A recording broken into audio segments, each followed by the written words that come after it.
Sex Radio.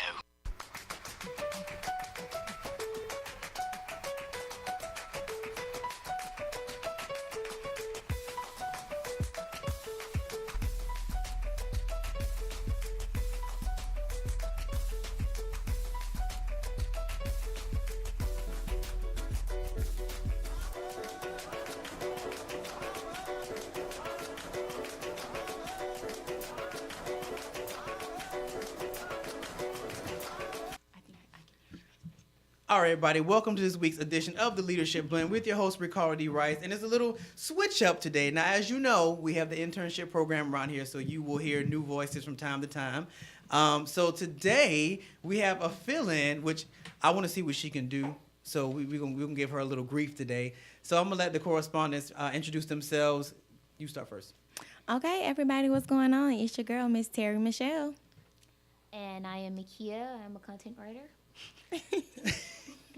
All right, so this is Makia's first run, so we're going to give her a little leeway. All right, Makia, so tell them a little bit about yourself, like what you did, where you came from. Well, I just graduated from Savannah State University. Ooh. Yes, that makes two, because that's where Terry graduated. Wait, did y'all graduate at the same time? Yes. Oh, good Lord. So they're fresh graduates, and then what, just May? Yes. May of this year. They literally just graduated, and they're already, making big things happen. Journalism, mass communications with a concentration in audio video, and I plan on attending Georgia State for the fall to receive my master's in business. So really excited about that. What, an MBA or just a master's in business? MBA. What's your concentration? I'm still, honestly, because I'm between, I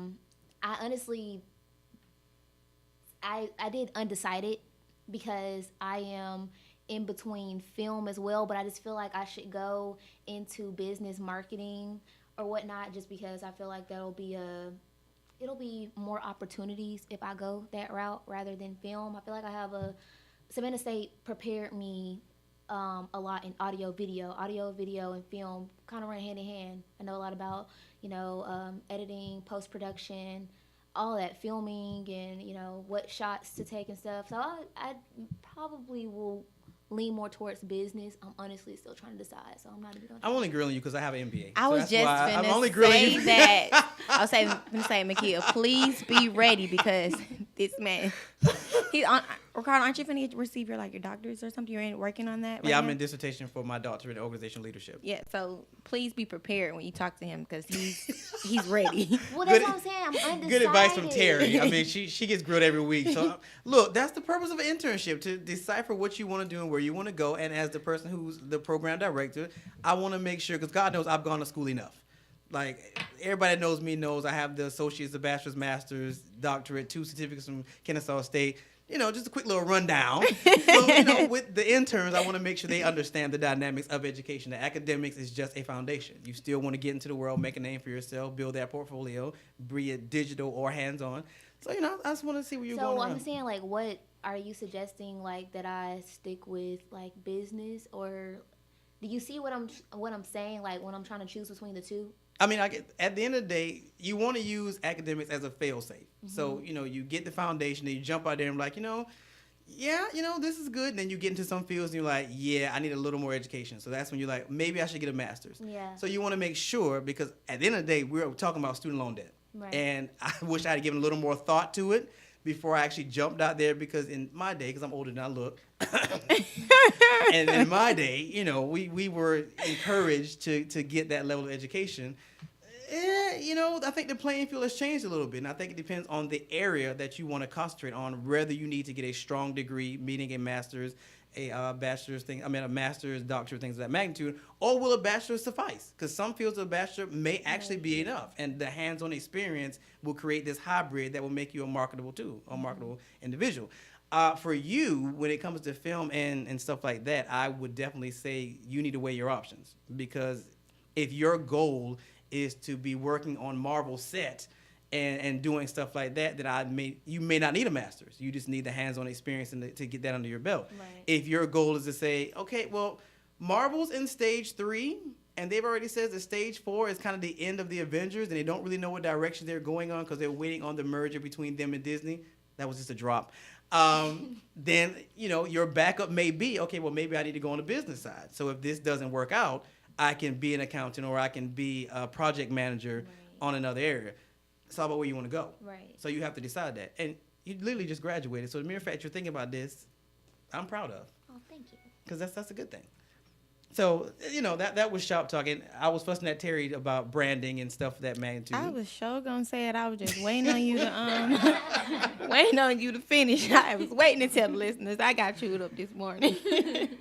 Look. Well, Terry knows she gets it the most because Terry's the baby. So she gets it the most. Like, she literally just graduated. So I don't want her to get on that. I just graduated. I'm on top of the world. Yeah, no, that's not how this works. If anything, you go to the bottom of the totem pole to start putting in that real work. Yeah, Ricardo knows I don't even have the big head, you guys. I've called him crying. He had to give me motivational speeches just to get me right. So he knows I don't have the big head. I just want to say I didn't put that out there. She did. I didn't say that. You put that all out there. I didn't say it. It's okay. It's okay. But look, you're dealing with the next generation, and here I'm dealing with the next generation of media personalities, marketing professionals, all that good stuff. So I want to make sure they understand the dynamics of going into the real world because it's no game. And it's no jokes. Well, actually, Ricardo, speaking of, we're talking about motivation and all this, right? So usually how our show kind of runs, we always bring up hot topics and stuff like that, right? So I just got to say this because I just saw it and, oh, God. you know do how I that goes, do I need right? to put a disclaimer? No, it's not that today. Okay. But on Twitter, it's actually trending right now, so you guys can see it and you can, spread the word, spread the love. It's called Motivation Mondays, and it says 10 successful principles to remember. 1, you are the only person responsible for your success. 2, you don't have to invent the wheel. 3, there is no progress without action. 4, persistence always wins. 5, focus is everything. 6, failure is necessary. 7, positivity fuels productivity. 8, you must believe you can. 9, helping others is a big part of being successful. And 10, success is a journey of countless baby steps. So that is the Motivation Monday for you guys. Thank you. Y'all welcome. That's good. It's okay. Y'all welcome. She's feeling empowered this morning. I put this back because if you notice, Morgan and Chris are out today, so it's really just me and Terry. So she was all nervous because she's normally the one that kind of sits back and give her 2 cents when the other two are really going at it. So I told her that she had to step her game up. So she's trying to do that. So I'm quite impressed. I'm quite proud. Just a tad. But okay. I'll take what I can get. So, I'll take it. All right. So on the show today, we have not one, but 2 special guests. And yes, Ms. Monet, I read your bio, so I am interested to hear more about this. All right. So we're talking about sex trafficking today. And I'm going to tell you why I chose this particular topic. Everybody know I'm very meticulous about the topics I choose. I chose this topic because when you hear this particular subject, most people think, myself included, you think of females. Sex trafficking, females. You never think about a male leading the charge against this particular topic. So I definitely want to hear what it's like being a male and a more of a female thought topic like sex trafficking. So today we have us, and I just want to say it took me 5 months to get him here, but he's finally here. So, we're happy about that. Mr. Bob Rodgers, everyone. I'm going to let him introduce himself. So tell us about you, sir. Yeah, no, thanks. Delighted to be here, Ricardo. Appreciate it. I do think, what'd you say before we went on the air? You were 14 when we started trying to get this scheduled. But I'm excited to be here because it's a platform and you've got a listening audience that I love to be able to share this information and talk about it. Sex trafficking is one of those things where it is more prevalent than most of us, the vast majority of us realize. We don't realize that it's occurring with our kids in our neighborhoods and in our communities. And so as horrific as the topic is, it's a critically important one because we've been silent for so long. It's created, immeasurable harm. I have been in the space with an organization called Street Grace for a little over 2 years now. And started, prior to that, was president of a graduate university here in Atlanta, Richmont Graduate University, and we would graduate 50 to 75 master's level counselors every year. We opened 7 mental health counseling centers and then a mental health trauma center in Chattanooga and a mental health trauma center in Atlanta, and woke up one day and we were doing 24,000, 25,000 sessions a year in addition to graduating the group that we were graduating, that were prepared and equipped to become licensed professional counselors. And everywhere we turned, this issue of sexual abuse, sexual exploitation, sexual harassment, sex trafficking always seemed to bubble to the top of the list. And so it's one of those things where I wouldn't say that I intuitively picked up on it. It just kind of hit you. I mean, when you're surrounded by a group of mental health educators and trainers and practitioners and students and centers, and everywhere you turn, that's one of, if not the most significant issue that folks are dealing with across the board. You just kind of get to the place where you have to deal with it and you have to look at it head on. And I had the exposure one time of walking down the hallway on the Chattanooga campus and saw that we had a human trafficking organization speaking to the students. And candidly, what I thought was, I'll just do the good presidential thing and I'll stick my head in the back of the room for 10 minutes and I'll listen and then I'll go on and do my lunch. And so 45 minutes later, I was standing in the back of the room and I was just completely frozen, having heard what this really looks like. And for me, it's embarrassing, but I was in my 40s when this occurred, late 40s. And it's the first time that I realized, oh, this isn't just a cause. This isn't just statistics. This is evil, and this is people. The statistics represent people. And I heard a story at the end of the presentation where the guy that was up there talking had just been a part of a sting operation that had occurred, and he was in the room with law enforcement. And when an arrest took place, the person that they arrested was cuffed and seated and was waiting for transportation to arrive, and it was the trafficker. And the officers that were in the room had made comments about the fact that they knew him. He had been arrested 3 times prior on drug trafficking and drug dealing charges.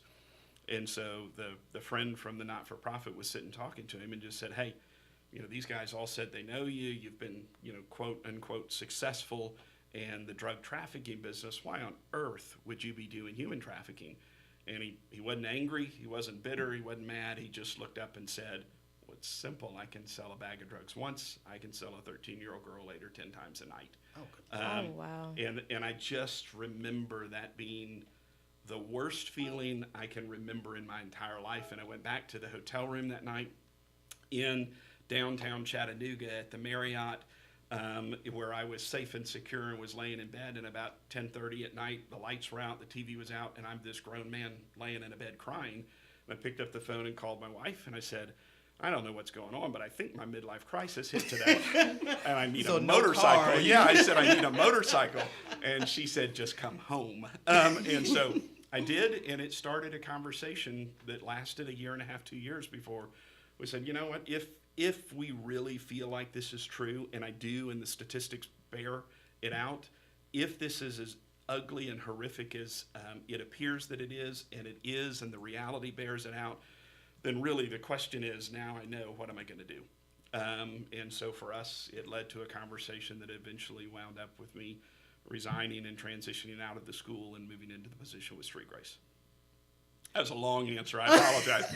I got tired of hearing myself talk on that one. So, I think we're all kind of captivated, Yeah. right? That's Yeah. not what I expected to hear. Yeah. Very intense, and I was like, whoa. I mean, the fact that somebody actually said that is appalling in itself, but to believe it is, I guess, even worse. To believe that that's, a human life. Okay. All right, Miss Monet, introduce yourself and tell us a little bit about you. My name is Monet Colbert. I am the owner of Shades of Monet, which originally started as a cosmetic line and now has morphed into a beauty educational platform. And I have worked in the entertainment business, so I am applauding you and rooting for you all the way. Thank you. There you go. And congratulations on your book. I know that you recently launched it, and I'm wishing you much success A on woman that's that. done her research. Yeah. Her research. I didn't even want to throw that in there with you. She did. is it too late for me to say I wish I'd have said that? Yes, Bob, it is. Wasn't trying to throw shade. Oh, and then regarding the midlife crisis, instead of the Porsche, I just did purple hair. So You know what? I'm actually impressed. It works. Yeah, It works. thank you, It is thank because you. I'm really over here just like, oh my God, you're so beautiful. Oh, I love yes, your hair. Thank you. I mean, she does appreciate that. cosmetics. If she looked busted, I was gonna have to call her out. So, I mean, it would be my obligation to say something. Well, I if have she to say, wasn't. our brand works with the beauty within first, and then we deal with the exterior. Okay. But thank you so much for having me on the show, and thank you, Bob, for inviting me. I'm glad to be working with Street Grace. And Oh, no worries, no worries. All right, so since we're there, let's stay with you for a second. So Okay. tell me about how it got started. How did you get into the business you're in? The cosmetic the business. cosmetic Yes. business. Okay, so without giving the long dissertation to that, so I mean, I look, worked if it's into relevant. Yeah, well, it is relevant because I had launched my book, which is Sheer Destiny, which actually talks about the beauty in the entertainment industry. When I started, it was in LA, and I was pursuing an acting and modeling career, and I was a single mom, and it was very, very difficult to survive.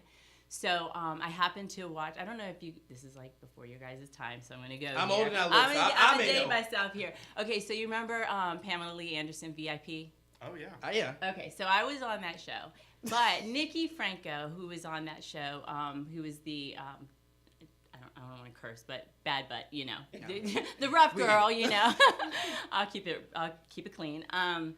Anyway, she was hired as a trainer for the talent there, and then they liked her work, and they brought her on as a cast. And so I had read an article with her one time, and she said, you know, if you can't get the job on scene, get the job behind the scenes. So it was one of those light bulb moments in my young 18, because I was 18 and single mom at that time.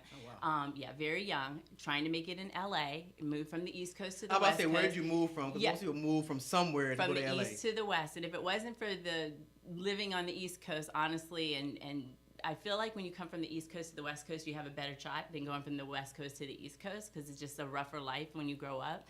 Not to say that South Central's not rough, because I know it. I used to hang out there and everything, but I'm just saying, I'm keeping it real. But going from the East Coast to the West Coast, it's just a different vibe altogether. And saying that, basically, I just took that model and I just said, you know what, if she could do it as a aerobics instructor and make it on, you know, the big screen, then I could do it, and I just needed to find that niche. So ultimately what I ended up doing was going to cosmetology school. So I said, if I can't get the job on screen, I'll be able to do someone's hair and their makeup and everything. Went to school, fast forward, worked in Beverly Hills, thought that I was going to make it huge there, realized that wasn't going to work, because as soon as I graduated, they told me that I was going to be sweeping floors and folding foils for 3 years. I'm a single mom. Yes, very much so. So I thought that the 90210 zip code was like the place to be, but Well, I mean, they had a show at that time. Yeah, so, I right. mean, They one did would during think. that One time would too. think. Not that I'm dating myself again, but yeah. So they had the show and everything, just like you said, and I just realized at that time I had to just leave that. So while I was doing that, though, I was also working at an all-black salon, which was the only top black hair salon in LA at the time, called By All Means. So I guess you figure out what that stands for.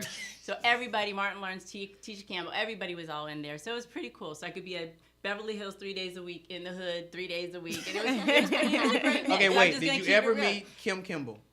No, did not meet Okay. Kim Kimball. No, That's the only name no. I know when But it comes to hair. she wasn't there. She wasn't. No, not. Okay, I she mean, wasn't not Kim yet. not at that time when I was in there. No, but Tisha and everybody was there because that was when Martin, you know, all that stuff was all. Which apparently is big. supposed to be a reboot. Yeah, so no, we're gonna leave that one alone. Yeah, We're maybe gonna leave that one alone. And then during the day, how I would also help support my daughter was I was working in a juvenile correctional center doing hair. So it's kind of like a joke in my book. I said, listen, if I screwed up hair, at least they weren't going anywhere because they were inside.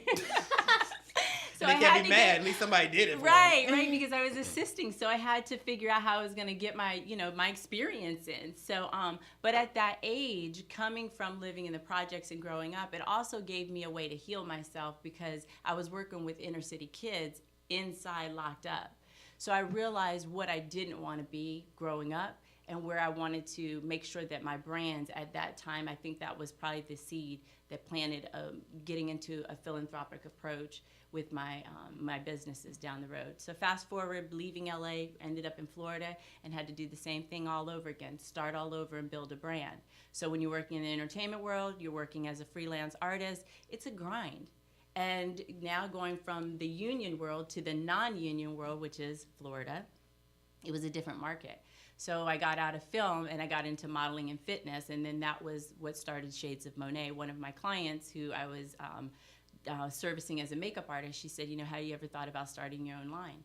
And I said, no. So I'm an opportunist. You give me a great idea, I'll run with it. So yeah, that's how it works. I'm about that life. And if you're a hustler, then you just hustle until you get there, you figure it out. And I like what you said. How many times do you have to fail? A lot, right? Oh, yeah. You have to fail a lot because it's just stepping stones to get to the next level. So I failed a lot. Actually, I didn't fail. I just learned a lesson.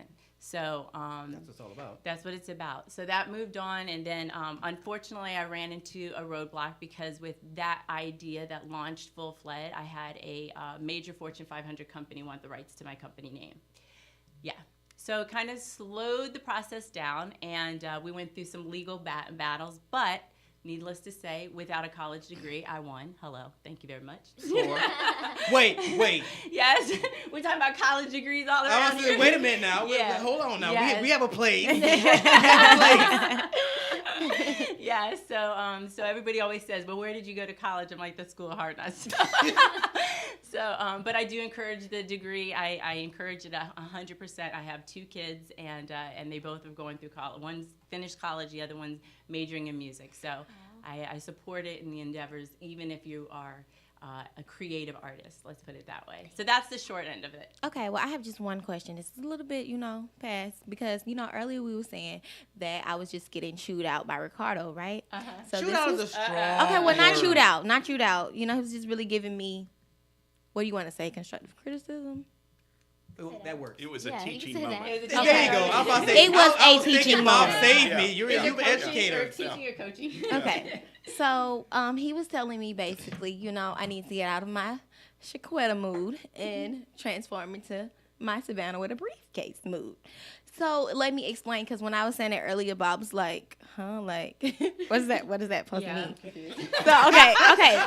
I'm trying to figure the briefcase. I'm like, Yeah. Okay, so let me explain it. Earlier, when you were just talking, you were saying how growing up, like on the East Coast, because it's a little bit rougher or whatever like that. And I think that's my experience, I guess. Being in Atlanta, you growing up, so you become a product of your environment, I guess, in a sense. And then it's like now transforming into like radio, just being like you know how to articulate your words really, really well. So especially for you not to have a, college degree or anything. And it's like, if that's the transformation he's trying to like, give me, what advice would you give other girls that's, doing the same transformation? Does that make I think sense? that's a very fair question. I think it's a great question. I'm trying to make sure I didn't be demonized in that statement. Okay. No. It's Did a everybody fair understand what I was? And and I know why you're asking, because I get this all the time. When I was teaching with L'Oreal for 5 years, for example, when I got the job with Redken, you needed to be certified. You had to be with the brand for quite a few years. I didn't have any of that. So remember what I said in the beginning of my story. When I started in the cosmetology world in the salon, it stopped right away. And I talk about this in my book. And that's just because I couldn't afford it. With Redken, I was in the same kind of situation. So my attitude is this: when you want something, you just go for it, period. Don't look at what the requirements are. You know how many times I've been told, do I have a college degree? I went to college 3 months. I didn't even withdraw from my classes properly. I probably got a 1.20 average because I didn't even know you had to withdraw, so I just quit. So it's probably I'll fail.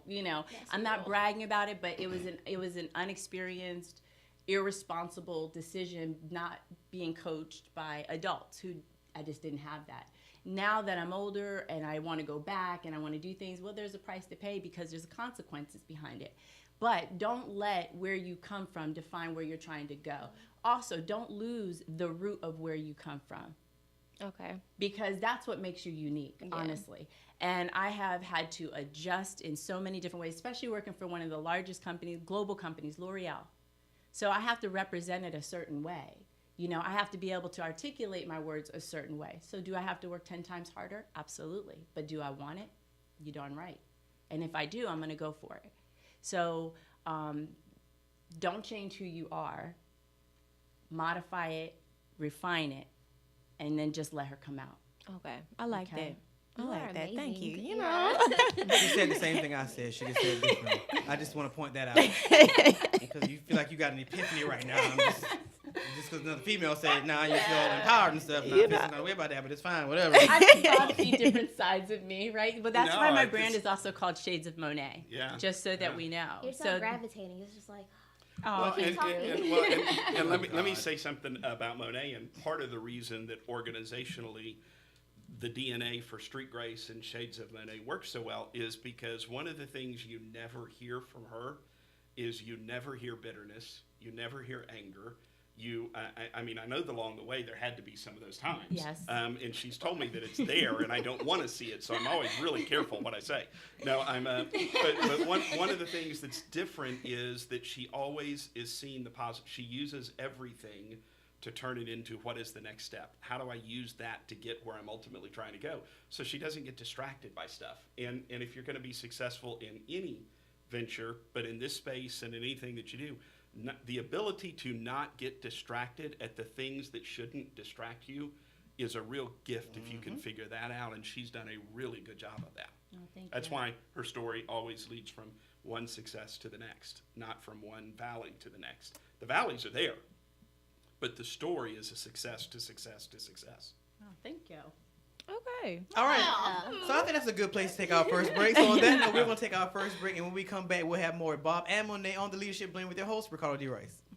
Life comes at us fast. One thing that gives us comfort is knowing that someone is there when you need them. Well, at Pleasant Hills Insurance, that's our promise to our clients. Call 770-910-7460 today or visit our website at pleasanthillsinsurance.com for your free, no obligations quote on retirement and life insurance. Many of the large agencies have turned their back on the retired workforce. At Pleasant Hills Insurance, if others can't qualify you, very often we can. Pleasant Hills Insurance proudly provides options for preconditions. So call 770-910-7460 or visit pleasanthillsinsurance.com today for your free, no obligations quote on retirement and life insurance. Pleasant Hills Insurance, we're here when you need us.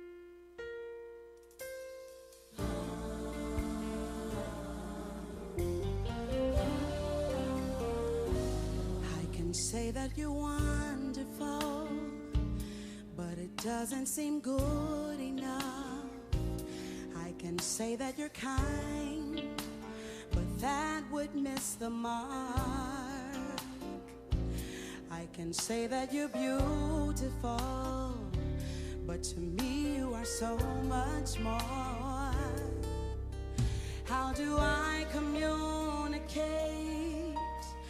exactly who you are?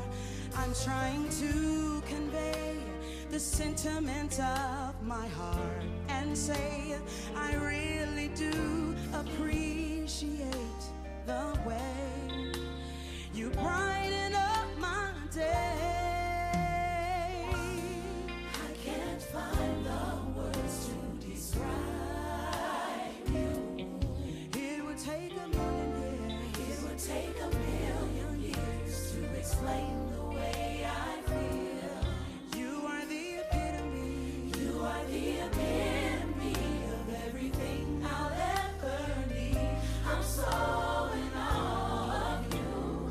Lord, you leave me speechless.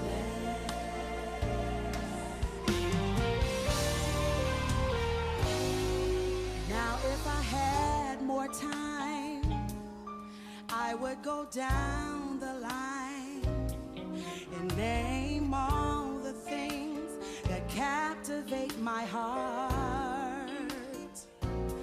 But clearly I'm not aware of words that can compare. How do I communicate exactly who you are? I'm trying to convey the sentiments of my heart and say I really do appreciate the way you brighten up my day. Oh, I can't find the words to describe you. It would take a million years. It would take a million years to explain the way I feel. Lord,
we're simplifying your All right, everybody, we are back on this week's edition of the Leadership Blend with your host Ricardo D. Rice and the correspondents Makia and Terry and our special guests Bob and Monet. All right, so when we left, we were getting into the cosmetics world and actually brand building. So I actually like that point that you were making about building brands and things of that magnitude. Before we slide over, how important is having a personal brand to you? Here's the thing. I think to anyone, no matter what you do, even when you go into an interview in corporate world, you have a personal brand. This just recently happened to me. I auditioned for a show, and as soon as I got into the audition, they had their phone and my Facebook page up. Really? Absolutely. And I have been reading about this with celebrities left and right who have been pulled off of like YouTube and Instagram and everything. They're looking at you. I don't care if you think your Facebook page is private. It is not private. I can still see most of your content. Mm-hmm. So when you're F-bombing and drinking like you're a slush and, all over the place, trust me, that will also affect your college. I just want to hear somebody else say it. Yes, I tell them all the it's time. so true. They're actually lucky because in my first group of interns, I used to check their social media. And I'd be like, you need to take that down because that is not only the Leadership Blend not stand for that. You shouldn't want to have that up because this is your personal brand. Your social media, your Facebook, your LinkedIn, all that good stuff is all a digital imprint of who you are. It really is. And people don't understand that. And at the end of the day, too, let's just be honest. 5 years ago, you guys are so young, but 5 years ago, would you say that you would have done things differently 5 years ago than what you would have done today? Absolutely. Right. Definitely. So imagine where you're going to be 5 years from now. And then 5 years from then. The difference is that cyber print, it's permanent. There is no Snapchat, boom, it's gone. Post it. It's there. It doesn't disappear. People think it does. And if you want to get into a content management company to take it down, it's like $350 a pop to take down something. Mm-hmm. So just to take down one thing. Now, they probably sold it to other companies. So you're taking $350. So your brand can cost you in a lot of ways. Even your man, if you try and find one. I'm married. Well, she just threw that in there. Just saying, you guys are young, so. There's just some stuff I can't say that she can. And I don't think she has any problem saying it. I can appreciate it. I can absolutely appreciate it. All right, so let's get into the sex trafficking and what it actually is. So, Bob, enlighten us. What is sex trafficking exactly? Yeah, in simple terms and practically speaking, it's accurate. Human trafficking, sex trafficking is nothing more than modern-day slavery. You will hear it called that, and you will see it, and there are more people that are ensnared in some form of slavery around the globe today than at any point in the world's history.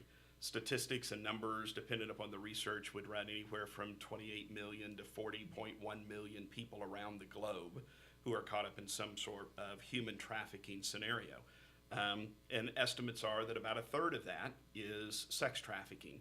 So in a $150 billion illegal industry globally, approximately 45 or 50 billion of that is sex trafficking.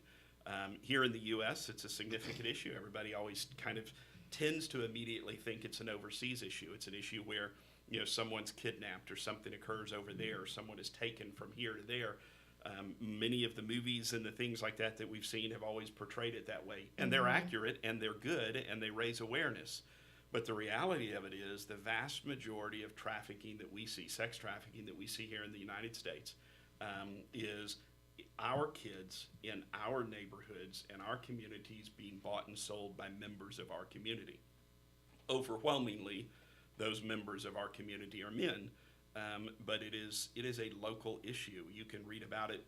There have been stings in Gwinnett County where we sit today. There have been stings in Fulton County, all around the metropolitan area. We've seen in Metro Atlanta in the last 18 months or 2 years, we've seen assistant district attorneys get arrested in sex trafficking sting operations. You've seen law enforcement get arrested in sex trafficking sting operations. You've seen clergy, you've seen attorneys and construction workers and pipe layers and nurses and doctors and seminary professors and all of this type thing. So it's one of those things that I think it's been so heavy and so dark that we have chosen to ignore it for decades after decades after decades. And like I said, I'm the oldest person in the room in my 50s, and it's my generation, the generation before and after me, that categorically kind of chose to ignore it. We didn't know how to talk about it. It's a horribly uncomfortable conversation. I mean, even now, this is the quietest we've been since we went on air. And it's just one of those things. Yeah, it's just one of those things that's really, really difficult. And I think we forget what it looks like. Sex trafficking, and when you look at sexual abuse and things like that, the younger it occurs, the more likely it's occurring in a familial situation. But there have been cases, and there are folks that we're connected with and work with right now that were trafficked while they were trafficked by their university professor. There have been cases where there are people that were trafficked by a neighbor that lived 2 or 3 doors down the street, and the child was coming home and sleeping in bed at night. In the state of Georgia, the latest statistics from Georgia Cares are that 91% of the kids who are trafficked, and the average age is 14. It used to be 12 to 14, but the average age, that's middle school stuff. The average age that this occurs to, or they're initially exposed to this, but 91% of them were currently enrolled in school at the time of incident. So this isn't just a homeless problem. It's not just an economic problem. It's not just a foster care situation, although the foster care system is absolutely broke when it comes to this. And yes, there are pockets of hopes, but systematically, it is one of the largest and most broken systems that we have out there with regards to this. It can look in any of these. I mean, we've seen it in the news, and you create a scenario, and that's what it is. Last October, we did an awareness campaign here in Atlanta and went through Airbnb and rented a home for a couple of weeks over in Decatur. A nice middle-class home, probably cost $300,000-ish, and we spent a week and converted it into a simulated sex trafficking operation. And then we did private tours for legislators, law enforcement, and VIPs, and key influential people in this cause in the city of Atlanta. And we would take them through 10 or 12 at a time. And this was a 2-story home that was converted into a simulated sex trafficking operation. And in every scenario, every room in the home was recreated related to a bust or a sting operation that occurred in Atlanta. We didn't have to get Hollywood, and we didn't have to get hypothetical. This was just reality, and it was just a glimpse into what has occurred. So when people toured the home, they toured the home from the perspective of a buyer of sex, as if they were there to do that and got to see what the operation looked like. But the simple terms for sex trafficking is it's human slavery. It's another form, and you hear it often referred to as modern day slavery. It's exploitation. It's a person that doesn't have the choice, that doesn't have the power to walk away, and it is almost always involving somebody exploiting someone else's weakness, whether that's mental, psychological needs, physical, money, drugs, alcohol, et cetera, et cetera, et cetera.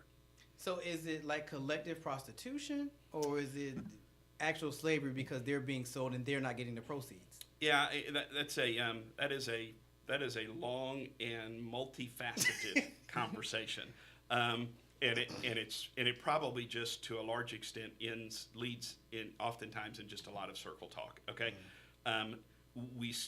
yes, prostitution is a part of trafficking. Okay, the question then goes back. And you'd have to back up from the incident of prostitution, and you have to ask yourself, what led somebody to being there? What led somebody to being on that website? What led somebody to being on that street corner? What led somebody to being on that club? And putting themselves in that situation. I think categorically the answer is no healthy person winds up in a situation like that by choice. And maybe there are some folks that would argue vehemently about that. So maybe there's a portion of less than 1% of wiggle room so I don't want to get hung up on the debate on that. But that's not what any of the people in this room, it's not what any of the people that we work with, that's not what anybody that I know grew up thinking that's what I want to do when I get older. I heard one of the district attorneys here, who was a female, get up, and at the beginning of her speech, she said, how many people in this room woke up today and thought, I'm going to put my big girl clothes on, and I caught myself. Yeah, That was a moment where it's like, wait, I'm being recorded on every angle here. And I'm trying to figure out right now what 10, 12, 14 people I can have sex with today, and then I'm going to do it all over again tomorrow. That's just not where people wind up. That's not the value and the dignity that life has. And so the components, if you get it to it from a technical standpoint with sex trafficking, would be force, fraud, or coercion. In the state of Georgia, that's the federal statute that says there has to be force, fraud, or coercion for that to occur, and those are pretty broad definitions. In the state of Georgia, our law for minors, which is anyone beneath the age of 18, goes far beyond that, and it says force, fraud, and coercion for a minor don't even have to be proven. I have a question. Yeah. So, are most of the kids, or younger, the younger people who get into this situation, are most of them like in some type of troubled situation beforehand that you find out? Like, are they in poverty? Are they struggling with school? Are they alcohol, drugs, or low income Yeah. families. yeah, like, or are most of them in situations like that? Because you have a lot of young girls as well who if their parents don't have transportation, they ride MARTA in Atlanta. They ride MARTA, or they're walking by foot. So do you find a lot of them coming from situations like that? Yeah, I think the answer to that, and candidly, and I'm not even being tongue in cheek on this, the answer is yes to almost everything. Mm-hmm. Yes, economics creates vulnerability. Yes, drugs and alcohol creates vulnerability. Coming from a broken home creates vulnerability. Coming from a home with unresolved mental health issues creates vulnerability. But this is an issue that crosses all of those boundaries. I mean, you can go to Buckhead, you can go to Johns Creek, you can go to East Cobb, and every school that we go to present at, every place that we go to talk, this is probably the single greatest thing that had an impact on me that I didn't expect when I got into the space, specifically on a full-time basis. And that is 1 in 4 girls before the age of 18 will experience some form of sexual exploitation, according to a CDC report just, I think, as recently as 2015. 1 in 4 girls. Well, there's 3 sitting in here right now. Mm-hmm. Everywhere we go to talk, 1 in 6 boys will experience some form of sexual exploitation. Not trafficking, it may or may not be, but some form of sexual exploitation before their 18th birthday. And according to Thorne, which has done a lot of research in this area, more than 500,000 babies will be born this year in 2018 in the United States of America that will experience some form of sexual exploitation before their 18th birthday. Oh, Jesus. 500,000. You have to ask yourself, the question is, how is this not the conversation that everyone is having at all times right now? Yeah. Because this crosses and it breaks every barrier. It breaks racial, it breaks economics, it just crosses all of them. And you see, when you hear and when you read about this, you see it in all forms and in all counties around Atlanta. There was a study that was done about 4 or 5 years ago that was looking at the prevalence of activity, the buying activity. So the guys, primarily guys who were attempting to purchase sex with minors or with adults, and 65%, there was this perception that this was an inside the perimeter issue. And when that data collection was done, 65%, or just a fraction over, of all of the phone calls that were made to purchase sex on those ads that were posted came from outside the perimeter. And the single greatest corridor was the 400 North, 75 North. Why? Because that's where the most disposable income is in mass. Okay?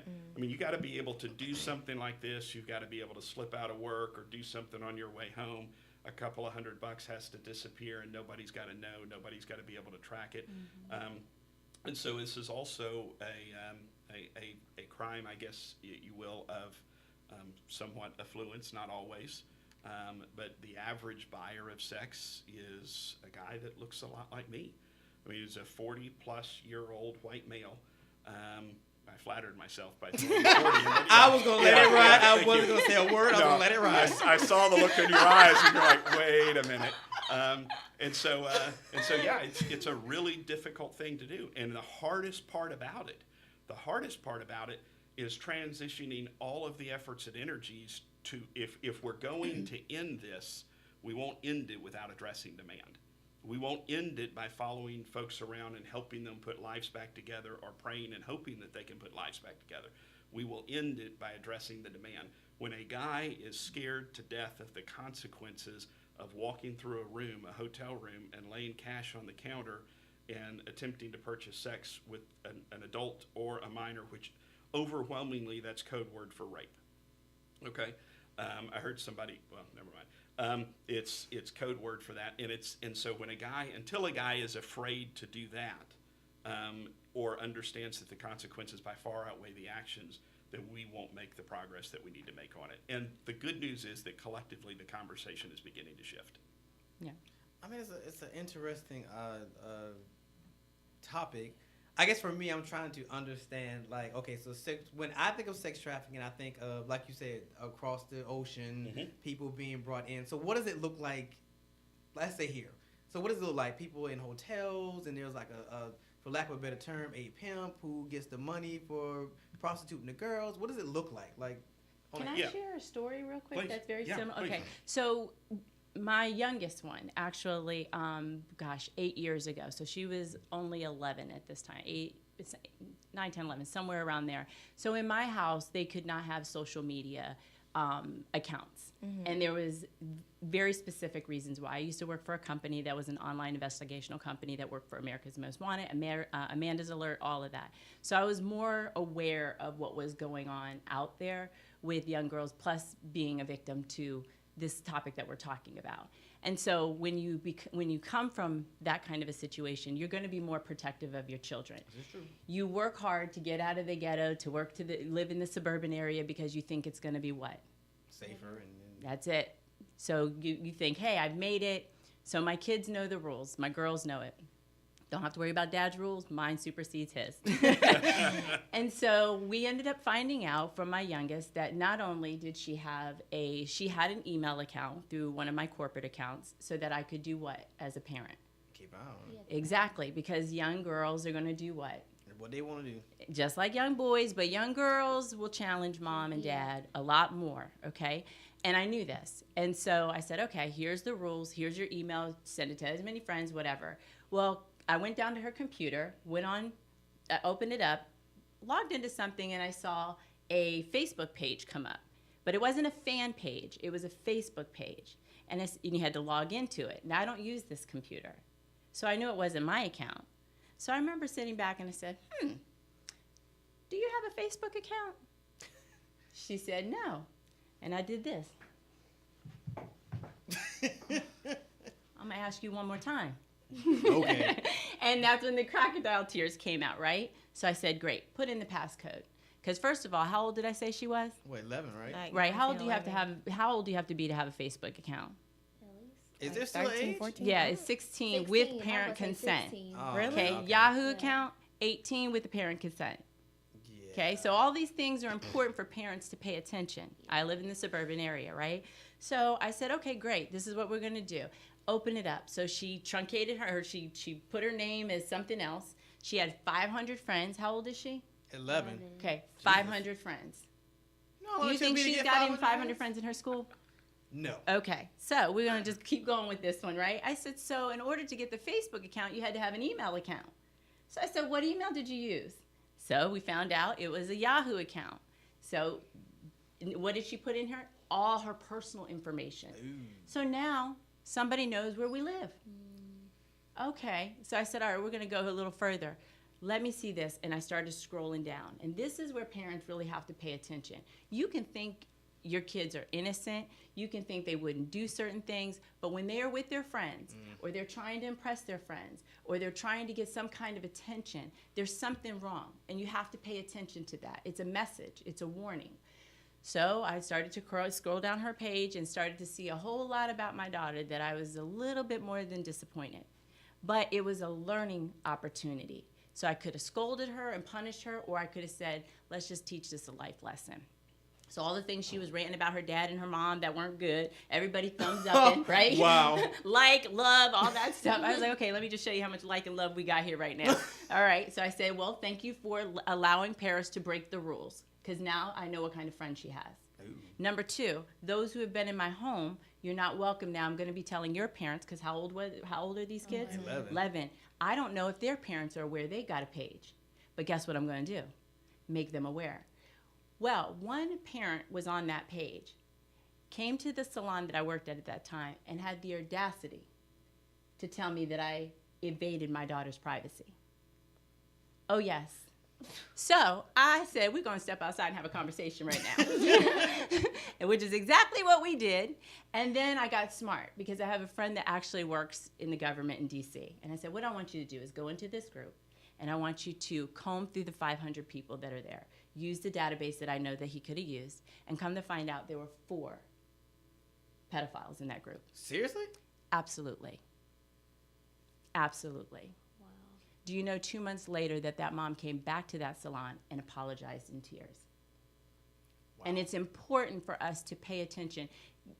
The phone, this right here is a weapon for our kids. We can't censor it anymore like we used to be able to. I was able to at least monitor her there, because the phone that she had was a prepaid phone, so it wasn't like she had the smartphone. She didn't have the GPS tracker. But when you start posting things, even your images, it shows where you are. Yep. Everything shows where you are. So it's not difficult for a pedophile to figure out, is this child doing something not supposed to be doing? Are they defiant? Are they going against mom and dad's rules? Are they a little fast? What message are we sending? And when parents want to say, but I'm going to give them privacy, then I just say caution that.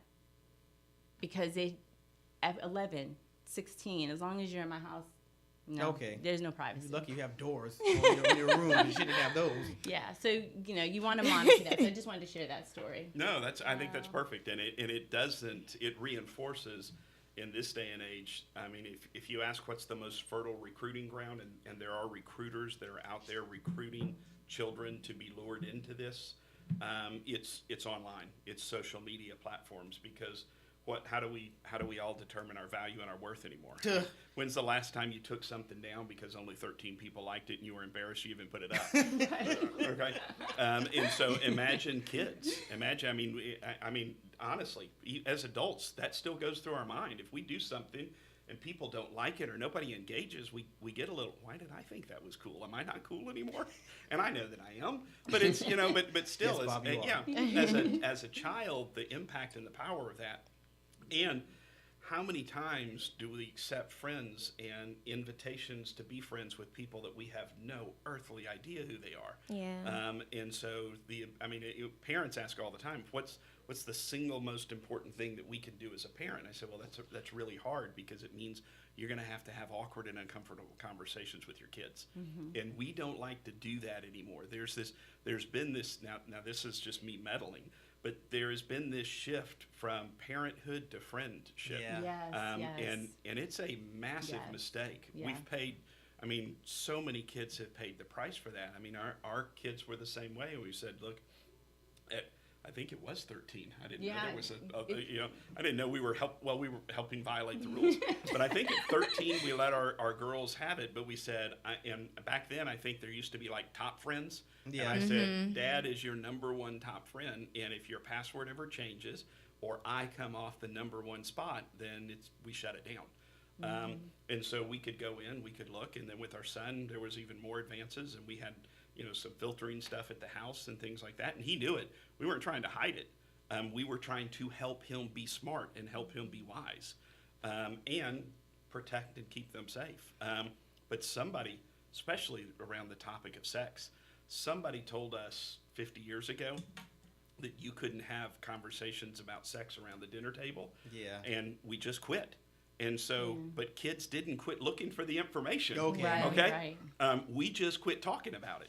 And so where are they finding it? They're finding it online. They're finding it with friends. The average age that a child sees pornography, and not the picture I hid underneath my mattress, The average age that a child sees. Was that too much information? A little bit. Okay, all right. Let's test some editing skills there. But the average age that a child sees just graphic, violent, hardcore pornography now is around the ages of 10. And so and it's because of these mobile devices. Yeah. And when that happens, most mental health professionals will tell you that child has experienced mental health trauma and they don't even know it. And so it begins to feed. I mean, we hear in the line of work that we're in, we hear all the time about kids who were exposed to pornography at 5, 7, 8, 10. And the curiosity took them back for a while, and then it became more than that. And so, but even in trafficking, I mean, there have been arrests in the last year or two, the last 6 to 12 months here in Metro Atlanta and in Georgia, where children have been rescued from sex trafficking operations as young as 3 years old. 3 years old. I mean, and that's just, you almost, that is such a painful thought, you almost can't even let your mind think about it. Yeah. But we have to. You know, if we don't, we're not called to action. Do you think these effects are different for a boy versus girls? Like what you were just talking about, being exposed to pornography. Do you think it's different psychologically you would know, for a boy versus a girl? I don't think the research would indicate that. You mean the young exposure? Yeah, like the. No, I think if anything, you would say that boys' brains, sadly. That's really where I was headed with it. I didn't want to outright say it, but. Yeah, I have I just wanted to piggyback off of what you were saying, like about being the exploitation to pornography at an early age. When I was younger, I have a brother that's 5 years older than me, and like between like my uncles and older cousins or whatever who would come over, why do they have this with them? I don't know. It's just from what I can like remember from when I was like really young, and my brother would get a hold of their like their porn tapes and stuff, or like What? yes, like he would get we did that. he would get a hold of their porn tapes, and he would hide them on top of our roof or whatever. And I found all this out because my older sisters are like maybe like 10 years older than me or whatever. So like I was always like in the, when you're little, you absorb everything, and some things, I have a really great memory, so I don't forget. I remember a lot of stuff. So I have on more than I should have, on numerous occasions, caught my brother, mind you, he's like 10, maybe 10, 11 or whatever, but I think it was like when I was 5, when I first, I was like, oh my gosh, like, what are you, I didn't know what they were doing or whatever, but my brother was just so into it, and, You're in this now. I don't. None of us are going to help you get out. I'm like, you're probably have to say the word. I mean, he was like, like he'll be like dry humping the floor and stuff. So just like, what are you doing? And so like from that point, I just feel like when you see something like that, you're always wondering, I was like, what was my brother doing? And then like the older you get, like when you get to middle school, that what brings out the curiosity. Yeah, like when you get to middle school and they start teaching you, getting more on topics of sex and things of that nature or whatever, then you realize, oh, that's what he was doing. So he was, masturbating. Yes, and it's like it's just this is an uncomfortable conversation that Bob was talking about. I just I don't want to get too like but yeah, and it's just like it's crazy because I feel like for me more so what that did to me, I had a Facebook account at way too early of an age. I was in middle school, and but the thing is, I feel like I matured really fast with social media. Facebook, when I was on it was like really like a whole bunch of, that's where all the drama was and stuff. Yeah. And then on top of that, you have all these older guys in high school or in college trying to talk to you. And I've always been the type, I felt uncomfortable. Like, so when somebody would send me something and I'm like, I know that he's not supposed to be talking to me like this, I think that was my way of, that's why I broke up. So I feel like there are some people that go off into a different route, because I said, oh no, that's when I was in 8th grade and I was like, you know what, this is important. I was going to 9th grade and I said, you know what, I don't think this is good, and I don't think that my folks would want to see that there are some people, and I posted innocent pictures or whatever, you know, I wasn't like, you know, booty on a sink and all this stuff, but you see, I have a younger cousin, and she's like 5 years younger than me, and yeah, just the difference between kids now. Well, she's not a kid, she's like 18 now, but like, you know, then like the things that she was doing, I wasn't doing. Like when she was 13 or 14, she was posting those sink pictures and trying to make her butt look bigger and stuff, and like, you know, wearing these bras to make, you know, just to get attention, kind of, sort of. And that all, like when I was in middle school, like that made me uncomfortable. That made me really uncomfortable for older guys to try to. I was like, you know what, you know. Maybe So I guess the question is, how much is not normal? Because for boys, you know, it's kind of the expectation that they start discovering what things do at an age. So what's not normal at this point? Like, are there signs we should be looking for that this is going on? Because we had this conversation a couple of weeks ago. Because of technology, the sign, we were talking about suicide, and we were saying, you know, I think we were talking about a gospel artist, and she had this rant, and everybody was like, well, she may need help. How do we decipher what's a cry for help and what's just I like attention on social media, because that's what the new norm is? Like, how do we decipher? No. That's a great question. I want to come back to Makia's comment, because even here, knowing the topic of the conversation and that we were going to be talking about sex trafficking and sexual exploitation, there were probably 13 really awkward moments just in the 4 or 5 minutes that we were talking. Okay, and I want to applaud you, although your family may not be happy right now. But I do want to applaud you, because it's a hard conversation to have. Yes. But what would have been really bad is if you didn't stumble through it and we didn't have it. There's parts of it, and that's what I say to parents all the time. We are going to say this in the worst possible way. I mean, we literally, after presentations and talks, we'll have parents come up and with tears in their eyes and just say, I just don't know how to talk about this with my kids. They feel so overwhelmed. They feel like the pace of all of it and the sexualized culture, and there's this phrase out now in a book out called Pornified. And it goes so far, I think this is the book that does it. I don't want to assign them, you know, credit or blame if it's not them. That makes a really good illustration that talks about the sexualization of society today and how we are raising our boys and daughters to be porn stars, even if they never are.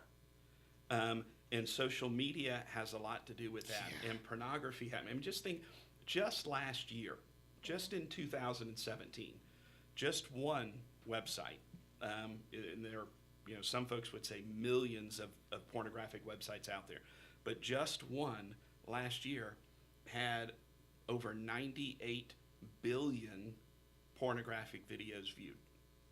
Just that one website. Honestly, I would not be surprised if Instagram becomes number one, because there are so many kids who have Instagram, but there are so many people with this live thing, like this.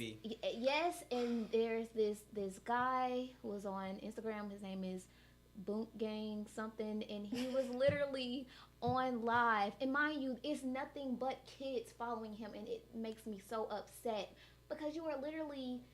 What did he do? He was having sex with, like, live sex with different women or whatever, and it's like, you know, you have little kids following you. Like, my cousin is in middle school and she follows him, and I'm like, Kayla, why are you following him? I've actually had that experience before, like being on live and you're just accepting people you didn't know, and like a guy just came on live masturbating. That is just the darnest thing. But it goes back to the parents again. But I have a question. You have a 13-year-old who got the phone. Yeah. Is the phone being checked? That Instagram live feed is still on that phone. So the parent needs to get involved. Oh, I definitely tell her mom, because it's just like, she doesn't need to be watching this. Right. You know what I'm saying? And then at that, like, the least he could have done, I know this is like kind of off topic, he could have at least, you know, had been having protected sex, but he wasn't, and it's just disgusting. Because Well, you got to it was, remember the different. goal though. With social media, the goal is either followers or with YouTube trying Clout. to get those subscribers up so you can get people to want to do commercials and stuff with your thing. But ask your question because after you do, we have to go to break. Okay. So a lot of things that we've been kind of talking about is just kind of being referenced towards the parents or whatever. And what about, like, because sex trafficking, you don't have to just be 12, 13. It can still happen when you're 18 or, 20 or whatever. So my advice is, my question, like, what advice do you have for, like, women, like, our age who don't have any kids and who just, like, monitoring our social media? Like, what are we supposed to do? Because that can still happen to us. Like, as far as, you were saying with followers. Like, if you're just accepting people because you just want your followers to go up and you're just thinking you're doing it for a clout or whatever, and really that's kind of setting your own self up to be, put in a situation for trafficking. So, well, I know for myself, I take every precautionary measure possible. So, for example, if I'm traveling, I don't post when I'm traveling. I post after I travel. So that's just a good way of saying, okay, just in case I have somebody, because you just never know who's following you. When you're in the public eye, you put yourself out there. So you're putting yourself out there. There's just a lot of different benchmarks. Don't let people know where you're at right when you're at a restaurant. How many times do people do that? Oh, I'm taking food picture right now. I'm posting it right now. Post all this stuff later. I know you want to do it immediately, but hold off on that. Because you just don't know who's following you. And like I said, those images show you exactly where you are, where your GPS location is and everything. So you have to think smart, but you're using it as a branding tool. So Yeah, and this may seem a little, Okay. okay, this may seem a little tangential to it, but I think another part of it is have the courage to break away from social norms right now. This idea that just because we've got 3,000 Facebook followers or Facebook friends, I may have 3,500, but you know what? There's really only 3 people I could call in an emergency, and I don't need that for them. And it's just this willingness to break away from what is and there are a litany of mental health diseases and diagnoses that are continuing to come out, all of them surrounding this idea of our online profiles and social media and screen time. And we're at a major deficit for just face-to-face, one-on-one interactions and true, meaningful relationships. And then there's a lot more that can be said about that. But All right, so on that note, we'll go ahead and take our second break, and when we come back, we're going to find out more about street grace and what it does. So stick around with the Leadership Blend with your host, Ricardo D. Rice. You're listening to IBNX, IBNXradio.com. The station with the best music. Best music. I love the music. Best music. Hey, what's up? It's Jay-Z. Hey, I'm Mariah Carey. Hey, it's Katy Perry. It's your boy T.I.P., man. Get in. It's your boy Sean Kingston. What's up, y'all? I'm Beyonce. This is Nicki Minaj, and I'm in the mix with IBNX Radio.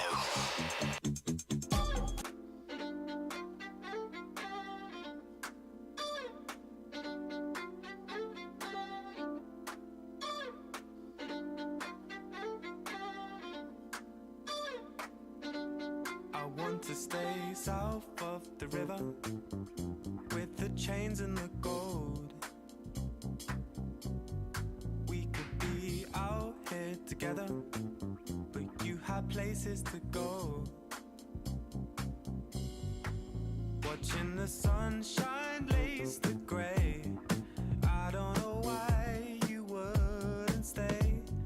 You should come south of the river, where the loving is gold.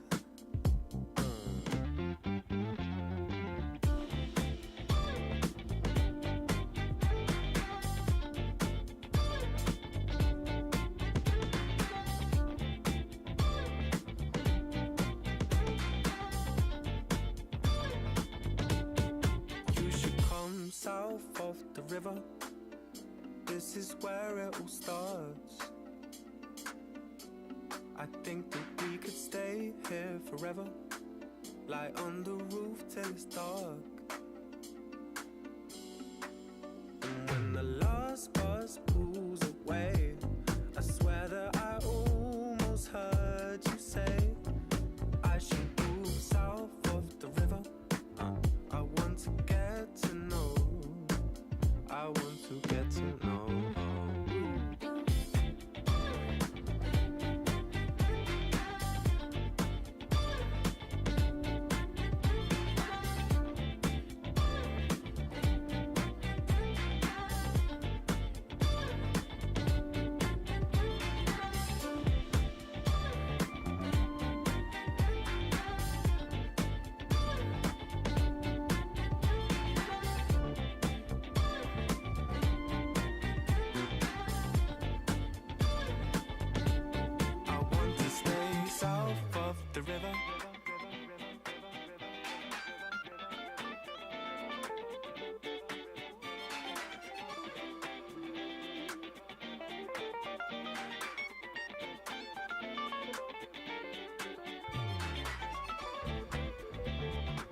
Hey everybody, it's Ricardo D. Rice from the Leadership Blend, simplifying your leadership.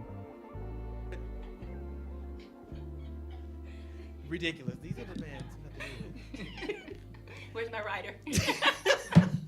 All right, everybody, we are back on this week's edition of the Leadership Blend with your host, Ricardo D. Rice, and a full studio of people who are enlightening us about sex trafficking and all that comes with it. So when we left, we were really getting into what sex trafficking was and all that good stuff. So now we're going to go on the opposite side. So now we're going to talk about Street Grace, the organization, what it does.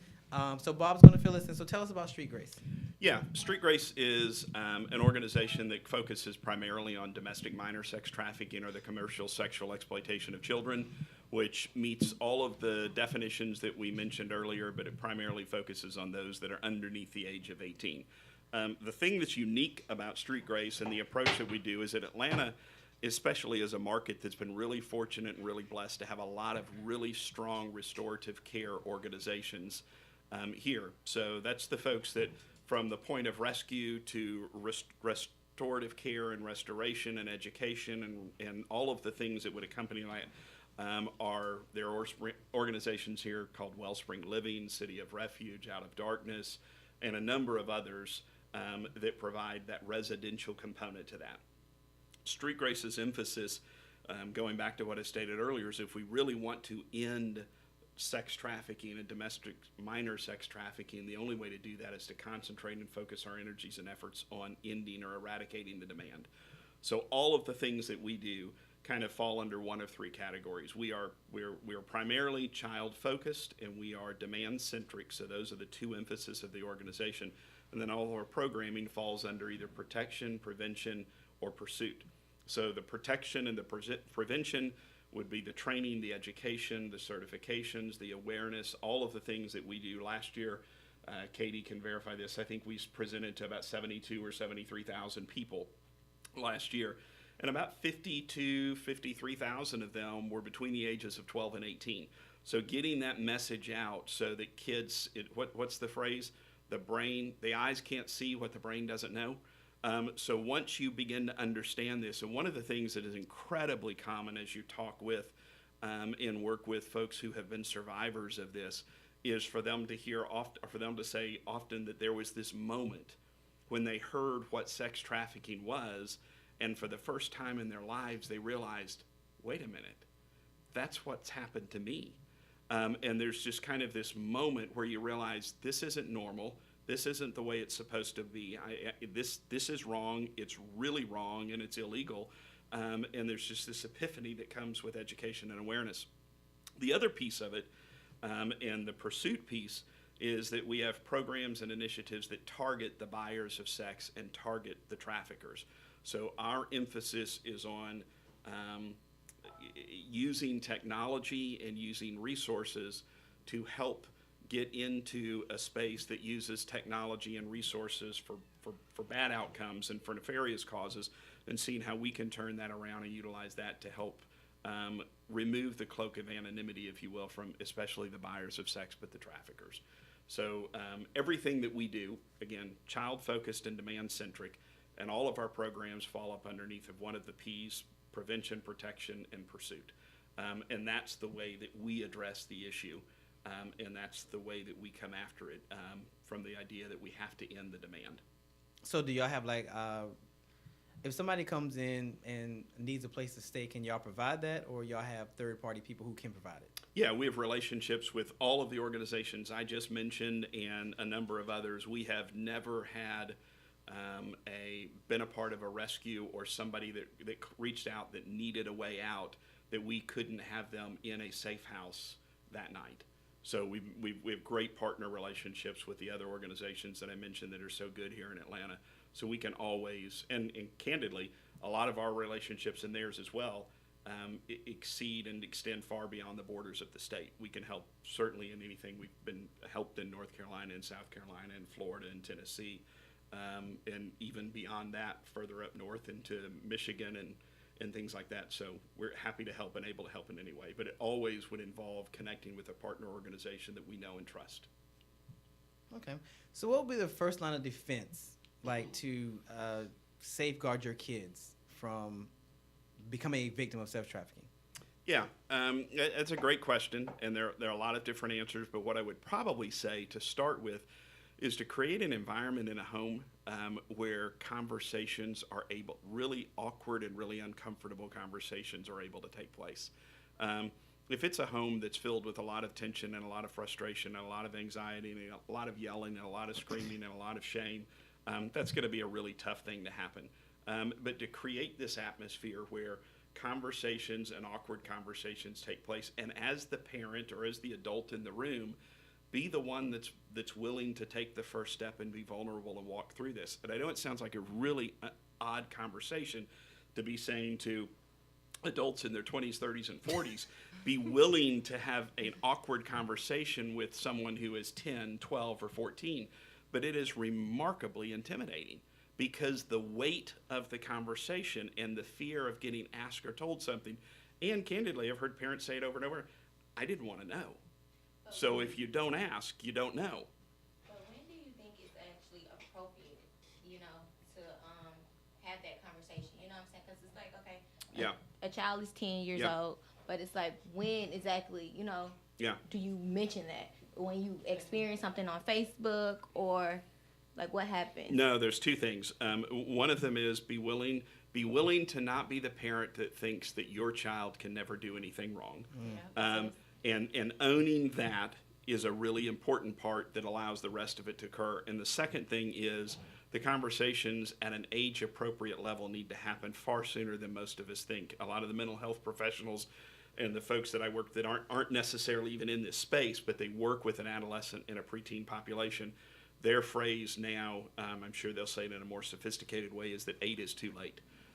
If you haven't started having conversations about the body and sexuality, and I know we're talking about trafficking, and now it sounds like we're talking about sex education, but it's really hard to separate the two from each other if you're talking about prevention. That's where you begin. Absolutely. Absolutely. And so I think, it is, there are lots of good age-appropriate information. We have some of it on our website, and there's lots of good age-appropriate information out there to start having conversations at 5, 6, and 7, because that's when your kids, for the first time, to a large extent, are beginning to be separated from mom and dad, or mom or dad, or an adult.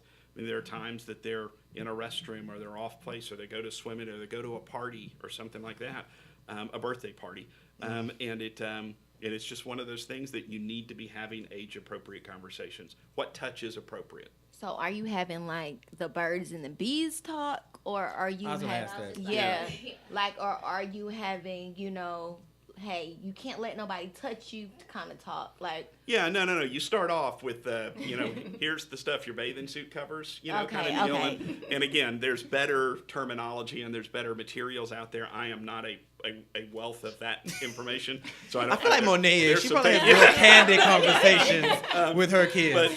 But I do think it's very important to find resources, and they're readily available. So that, what we did with our kids at, I think it was 5 and 6, is that we bought a series of books that were good for 5 and 6-year-olds, and we didn't read it once and put it on a shelf.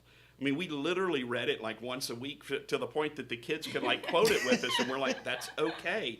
You can say that word in front of mom and dad. We don't want you to call it other stuff, but you can call it this. That's funny, because I was just about to say that's how I kind of got my first lessons of what this is, what this does, when this is going to happen. My grandmother got me this puberty book or whatever, and it wasn't just about what happens to the female body or anything. It literally walks you through, like, kind of, it gets you prepared for, and it's not too much, it's not too graphic or whatever, but it kind of just opened my mind more, and to kind of open up my own curiosity, and to let me know what's right and what's wrong. Yeah. And so books are definitely play a big role, I feel like, and when you're younger, to read things like that, because I feel like it just connects, it's almost like it just connects the dots for you or whatever, so you know what to do and what not to do, I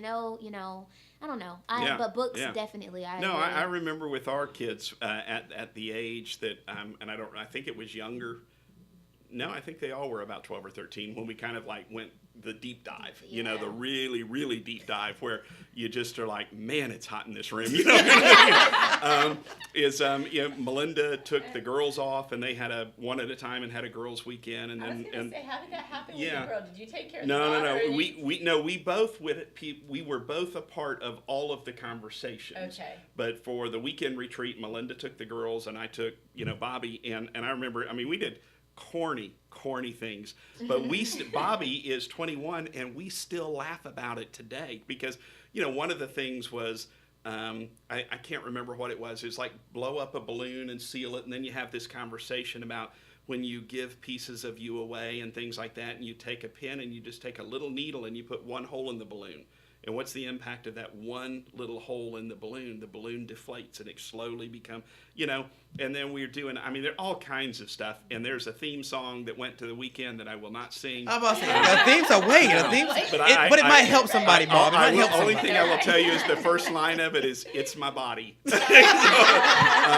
And then we just kind of build on it from there. But it was a literal weekend filled with incredibly uncomfortable, awkward, corny moments that stuck. Okay, and they stuck, and it's because we did them, and we were together as a family this week, and we were even one of those conversations and one of those weekends and illustrations came up again, and we laughed about it, but we had the conversations, and they're 28 and 26 and 21 now, and they remember them. Yeah. And so education is huge. Just knowing, and for a child to be able to have the power to not be confused in a circumstance, in a situation, and know this is wrong. It is, if not the single most powerful thing, it's got to be really close to it. Okay. Well, I have a question because I have like a story, small little story. Wait, do you have a question or a story? It's a question. A snoring. No. Yeah. Okay. Well, I guess the main question is just, let me tell the story first to give you a little background. Okay, so I am the oldest grandchild, so I'm the only girl, like, as far as with my parents, my mom, and so I had, like, my cousins, my girl cousins were, like, sister cousins, Y'all know we're sister cousins? Okay, great. So I had to ask. So, we're, like, sister cousins, and the youngest one, she's, like, how old is Cadence now? Wow, I'm 23. She got to be, like, 9 or 10, one around that age. And she's growing, she's getting like boobs and stuff now. And when we were talking, this was literally like, I want to say like Friday. This was like Friday. And, she's getting boobs and stuff. She was like, she went to the doctor and the doctor was saying how she's like growing hair in places and stuff like that. And it's like now that she's older and she's knowing this kind of stuff, like she mentioned even something about like her menstrual cycle or whatever. So the fact that she's getting older, it's like, if I'm like their sister cousin, is that appropriate for me to have that kind of, like, can I like guide her a little bit? It's just like, no, let her mom deal with that kind of stuff, or like, what would you do? Because you guys are giving y'all opinions from like your kids, you know what I'm saying? And it's like, okay, well, I don't have any kids, but I want to be able to help somebody too. So it's like, do I direct them, or you just like, no? Maybe you should like ask her mom, like, how has she had any type of conversation with her about it, and when, if not, then when does she plan on, to start introducing certain topics to her or whatever? And if she doesn't mind, can you be a part of helping her, because, well, is her mom like 30 something? Yeah, she's probably early 30s. Yeah, like, so, our experience as kids would be more recent than hers. So, maybe like, you're like, hey, have you talked to Cadence about, any beginning to the birds and bees? Yeah, let me tell you about something that happened with us. We were headed down to spring break, and we're one of those spring break families that believe that there should not be a vacant seat in the Suburban. And so the girls had brought, as many friends, as many girls as could be piled into the Suburban, and we were on our way down to Florida. And we were probably an hour and a half outside of Atlanta. And my wife is one of those people that it's kind of like what you were talking about. Melinda will trust her gut. and her gut has got good instinct, and it's proven that way for 31 years now. And she's helped me through many things that I needed to be corrected on. And so we were driving down the road, and all these girls were singing songs from soundtracks and cutting up and doing all this kind of stuff. And I don't know if the music got loud. I turned the radio off, and we were just all talking. And so I'm driving down the road, and what I hear is, "Miss Rodgers, can I ask you a question?" And I'm like, well, that's odd, and it wasn't one of our daughters, so we were just like, okay, whatever. And Melinda's like, sure. And she said, what is oral sex? Ooh. And so the Suburban immediately starts swerving all over the road. Yeah, I'm like, I have got to get out. I've got to get out now. And so we kind of look at each other, and it's one of those things where, Melinda and I, again, this wasn't the first time something like that had happened, but it was the first time just driving down the road and that kind of a conversation out of the blue. And so we talked, we'll trust our gut in those kind of things. We're not going to overstep anything, but if somebody's asking a question, we want to assume that there's something behind the question. Yeah. Yes. And that doesn't mean they've done anything. It could just be pressure. It could be curiosity. It'd be something they've asked or been exposed to. And we don't ever want to we never did want to step in and try to counter anything that parents were doing. But they had allowed us to be with them at that time and trusted us, and we just felt like this is part of the trust. And we also felt like if our kids asked somebody a question like that we had given that level of trust to take our kids off, we would, be okay. And when we came back, we answered it. So there's all my disclaimers. But but it was just this really awkward moment. I can't even remember what Melinda said because I was immediately sweating and cranking the air up. It was just tough. But it was also, if you stop and think about it, it was an incredibly cool moment.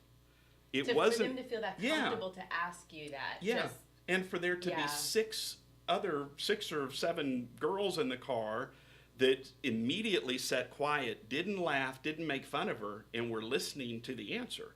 Yeah. And so, I mean, it really is. I mean, if you get a little goofy about it, and I'm very capable of that, it really was a powerful moment. Yeah. To just kind of be able to shed some of that. And it was nothing graphic. And when we came back, we, told the parents and that kind of thing. But it was just neat. And we had, I have been for others, and we had somebody for our kids that were trusted adults that we said, if you are ever in a situation that you need help, you can't reach us, you don't feel comfortable with us, or you're scared for dad to know, you can call this couple. And this couple we have given them permission to not share it with us, because we want you to make sure you have a safe place. And I think we forget how, especially today, how difficult and how anxiety provoking it is just to be a teenager or an adolescent today. I mean, they're under pressure that adults a generation or two couldn't handle, and it's a different world. So I think a different world still requires a kind, compassionate, but a different response. So I have a question, because we talk a lot about family and the dynamics of family. Is there an ethnicity that is more predisposed to sex trafficking? Like African American, from your experience of what you see, or statistically, if you have that on you, is there one ethnicity? Or I'm gonna be totally honest. Statistically, I don't know how to answer that. I do know regionally, if you were in Atlanta, you would say yes. That if you just kind of did a quick study, it might say that the African American, the black community has more. But then again, it depends on where you look. If you look at the illicit massage business, then the Latino and the Asian community is far more at risk. If you look at children who are trafficked, then it would depend upon the communities that they're in. If you look in Arizona or you look up north, so it's a long way of saying I don't know. There's probably an answer to that. I just don't know it. But I do know that it would change regionally, and it would change dramatically depending upon what sliver or which silo of sex trafficking you were looking at. I mean, if we wanted to erase probably 30% of sex trafficking in Metro Atlanta and sexual exploitation in Metro Atlanta, close all of the illicit massage businesses tomorrow. Well, I have another question, because we kind of like touched on it a little bit, because we were saying like how we see it in the movies and stuff like that. Which countries do you feel like that's like primarily affected by like human trafficking? Like, because you know how you have more stuff like when you're right there by the water, or because you have like the boats coming in and stuff like, you know, New York and stuff. So what countries do you feel like it's really? It's good. I'm not trying to dodge the question. That's going to depend upon too what type of human trafficking you're looking at. If you're looking at, you know, labor trafficking, you're going to look at more of the third world and underdeveloped countries. You're going to look at India. You're going to look at Africa. You're going to look at pockets around that.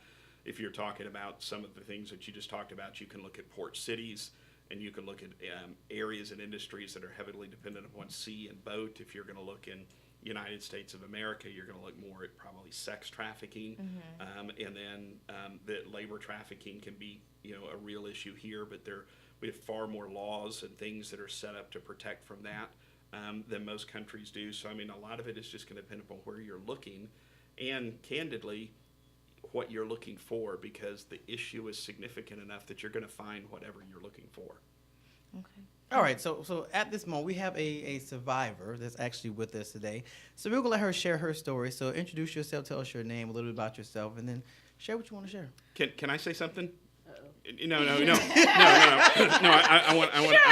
want to do this. Do we need a disclaimer? No. It is. I think this is a really cool thing, and it's and I don't mean cool in a cheap way. I think it's an incredibly courageous act. Anytime somebody who has been caught up in this or who has been victimized by it, and I think it's really important that no matter how we think about trafficking, to remember that nobody chooses this. Somebody doesn't get trafficked because they made a mistake, and so for me, there's very little that tells or exposes the DNA of an organization that works in the trafficking space more than how they honor and treat people who have survived and are willing to step forward and, you know, share whatever pieces of their story that they want to help others. And so for us to be connected with Katie, and we've known each other for a few years and she's been at Street Grace now for, I guess, 6 or 8 months or longer than that now. Now. Is it really? Almost Yeah. a year, Yeah. Good job, Bob. Jeez. Yeah. Jeez. Note Little to lot. self. Good job, Bob. Anniversary's coming up. Yeah. You're so fired. Really glad. Really glad I asked if Now I could you have to go speak. get Monet's water. That's Yeah. that's punishment. You have to get her water. Don't forget the lemon. Yeah. Fair enough. Keeps the vibe. Fair enough. Yeah. Just two. Yeah. So what I was trying to say is that for us as an organization to be able to partner with Katie as our survivor leader adds such a dimension to the organization and a depth that was not there. And I just wanted to say that before you said whatever you wanted to say, just because it's a real treat and a gift for us to be able to get to work with her. And we're happy to have you. We Yeah. so appreciate you coming. Thanks. So my name's Katie. I am from another state. I'll say that much. And so I was raised in just like this chaotic home. My parents just couldn't stand me.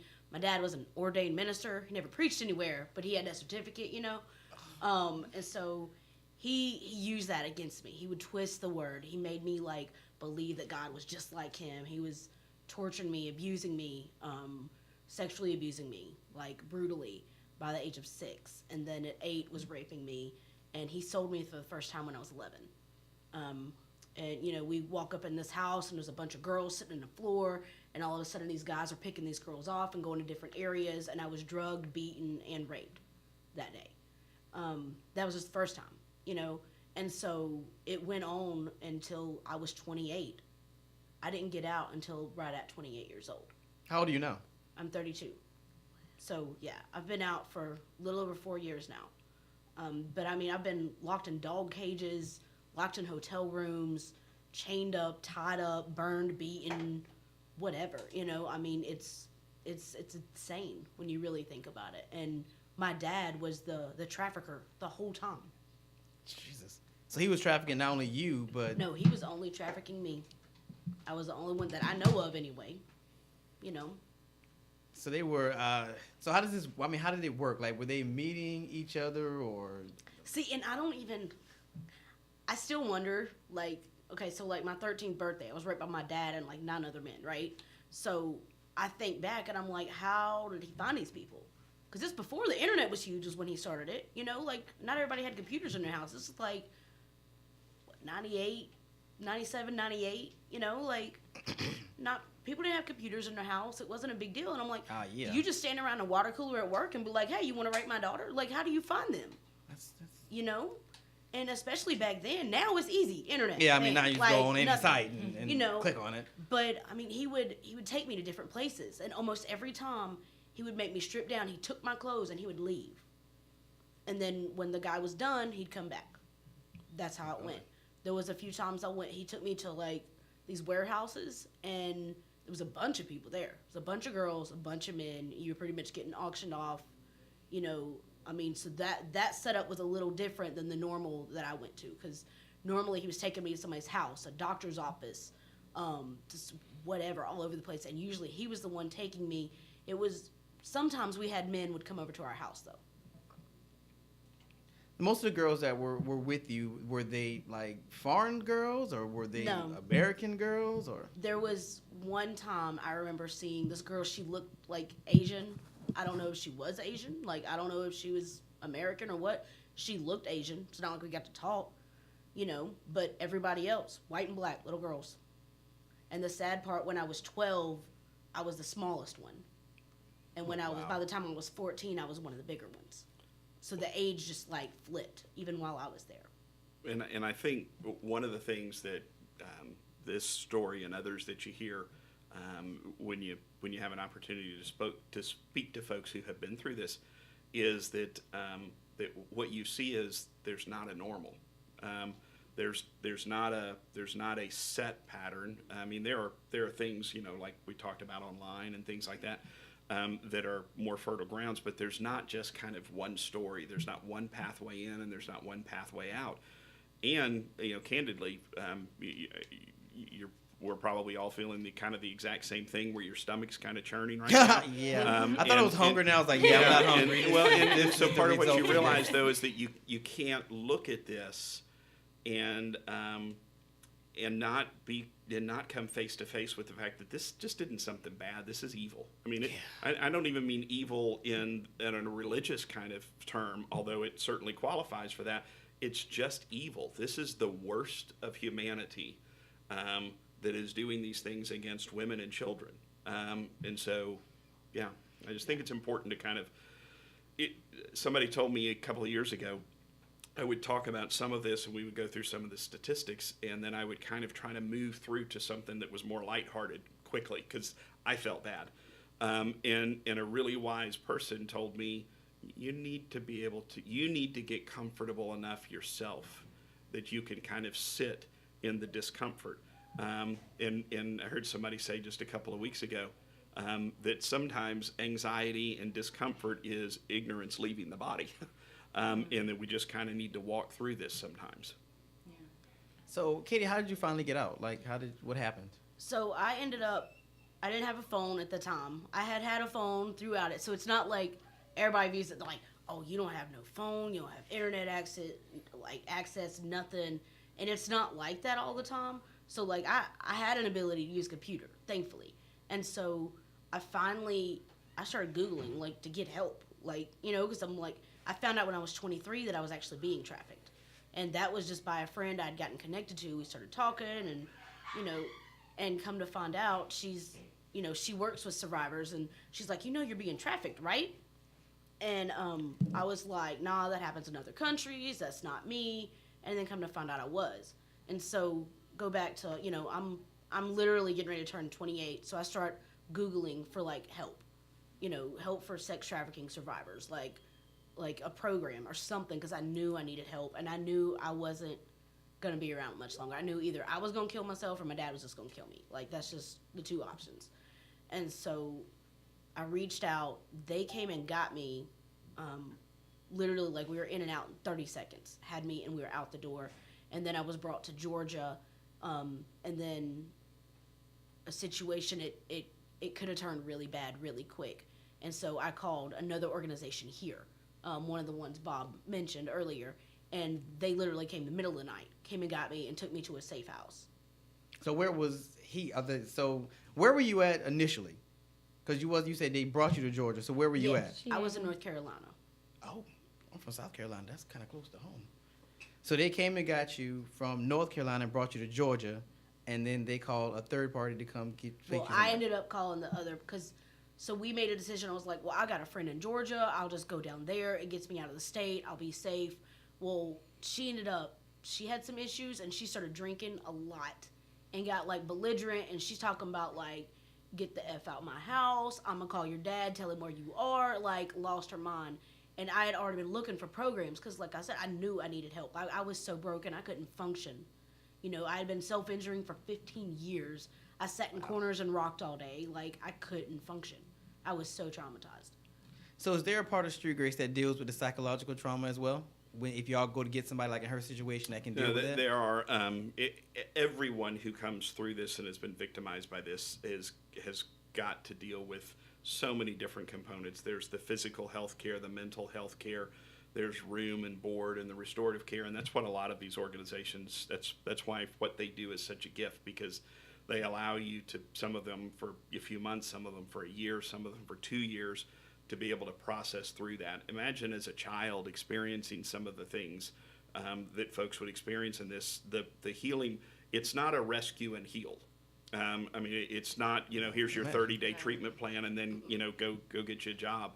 It is, there's such a process and so many other things that come with it. And so one of the things that, as Katie was mentioning, that the organizations do, some of the organizations are short-term care. Some of them are literally for 30 days, so that there's just kind of an escape and you're out, and there's an assessment and you begin the process of understanding. Sometimes with these there also comes, addictions and drug use and alcohol use and some of the other things that have been either introduced in by the trafficker or somebody, or self-medicated just to kind of do anything to numb the pain, because it's unimaginable pain. And so sometimes someone who has stepped out of it or been able to get out might spend 30 days at a what's often referred to as a safe house, where they're just safe. There's food, there's room, there's board, there's a counselor, an assessment process that could then determine the best course of long-term care. Sometimes other issues have to be dealt with early on too, so that the care can stick, and that would be drug addiction or alcohol and all those kind of. It's in the mental health world that I came from. I'm not assigning a label to it. It's just, you can't go through this and there not be multiple complex traumas. So it's one thing when you break an arm. It's another thing when you shatter an arm, and it has to be put back together, and it takes multiple surgeries, and that's what this looks like in almost every situation. It's unavoidable. So it really does go back to what I said earlier, that it wasn't just flattery, the courage that it takes to get to the place in your healing and in your story where you've got the courage to start sharing pieces of it, and have the luxury to only share what you want to share, but to share pieces of it so that others can just kind of get a peek. We can't imagine it, but we can get a peek. I know for Katie and other folks that we work with, they don't share the story so that you can wallow in the grief with them, and they don't share the story to highlight the bad. They share the story to talk about what restoration looks like and what healing can look like, and how if you can come from circumstances and situations like that and have hope. And think of the courage too, to be in a position, because I think, and you can disagree with me, I don't know that I've asked you this or we've talked about it, and I didn't have to give her permission to disagree. Katie would just do it. I don't think you can heal and go through that process fully without at some point having to forgive. And you talk about something that, many of us would sit around and think, oh, there's no way. But what if the forgiveness is what's standing in the way and impeding your healing? Can you imagine just the courage that takes? Do you remember the moment that you realized that this wasn't the way life should be? Do you remember that moment? I don't think it was really a moment. I think it was kind of like over time. I think it was like when I started breaking down, I guess, was my senior year of high school. And that's when I really started like realizing, okay, this is off, and I can't take this. I can't handle this, and and it showed in my grades. My grades started slipping that year, to the point I almost didn't get to play ball that year. Like, I was varsity softball player all through high school. I almost didn't get to play that year. My boyfriend had died the summer before in a freak accident, and so it was that year I had jaw surgery to repair all the damage from my dad hitting me so much. And I think it was that year that a lot of it kind of came to a head. It's like, this isn't right. And then when I was 18, I started talking to a therapist, and she started saying the whole, it's not your fault, and of course I wasn't accepting that. It literally took me until I was 29, 30 before I believed it wasn't my fault. So you were still going to school and everything, even though all this was going on at home? I was in ROTC. I was a varsity softball player. I mean, I was doing my thing. So did you just play it like everything was normal? Like, did anyone not ever catch on that it was possibly something going on with you? So I've actually been in contact with some of my old teachers, even back to middle school. Okay, just literally this last year, I started reaching out and thanking them and letting them know what was going on and thanking them for just being safe for me. And a lot of them, they were like, we knew something was going on, but we didn't know what. Like, they all knew something was happening. The crazy part, they all thought it was my mom that was abusing me. They didn't even think about my dad, because my dad was like a saint to everybody. Like, he was playing that role of it's almost like that sociopath deal. Yeah. Even my family, they still believe he could never do that, ever. Yeah, I think that's really important. Do you have another question? I think that's really important too, because it's very common in these situations for folks that are caught up in this to just almost overcommit themselves to other things and excel academically, excel socially, excel in whatever it is that they do, because it's this drive to be stronger than the pain. And again, that's a non-survivor saying that. It's kind of a compilation and I think of I was sense. so good at softball too, because it was an escape, and because I was so angry inside, it was better than beating somebody up, because I was also known for that. Mainly guys. My freshman year came in as knocked out a senior. Like, that's how you do it. Football player down. Anyway, but yeah, so other than that, it was better just to play ball. And I'd been playing softball for a while, but I had an arm, and I was a catcher, and I wouldn't let nobody buy me. I mean, I put everything into it, and a lot of it was just that anger, because I could throw that ball 85 miles an hour and call it a day. And they're like, all right, killer, calm down, but they didn't know what was going on. Literally, Coach Andy, all right, killer, calm down. Yeah, that was, literally, I put everything into that, and I put everything into school, because, at school, I was safe. The problem became, in high school, once I started self-injuring, I had to self-injure to even focus in class. And so I would, you remember the little sweatbands, little wristbands? The flat ones, or? No, the sweatbands. Oh, yeah. Yeah, the big cotton ones, we used to wear them around the head. Yeah, the really 90s, hot. hey. So really hot. I would put them on my arm up here and put tacks and just sharp stuff in them, so it would squeeze it on my arm all day. My God. Because that's how I could focus in class. I'd sit there and then doodle, and that's how I remembered everything in class, and that's why I did so well up until into my senior year, but that's also when I started overdosing and all that other stuff, and just, yeah, it was bad. So one of the things that we say when we do trainings at churches and at schools and things like that, and over the next couple of weeks with school season kicking back in, we've got a lot of training coming up with school systems and administrators, and is just to challenge people, the kid who it does, and this doesn't always apply, but the kid who might be the frustrating kid in class, the kid who's always acting up, the kid who's always withdrawn, the kid who won't look you in the eye. As hard as it is, and I know that teachers and things like that are some of the most underappreciated people in society. Okay, but as hard as that is, to just remember sometimes to try to peek beneath the surface, because sometimes the kid that you just can't get a handle on, that's telling you something, right? You don't know what, but it's telling you something. And just to have the added patience and added discipline to try to look beneath the surface and just peek and see if there's anything else going on. Because now in school systems, look, we're all short-staffed, but there's an abundance of resources. Schools are training on this. Laws are requiring that there be training criteria met and things like that. Churches are talking about this. Governments are talking about it. Cities are talking about it. States and nations are talking about it.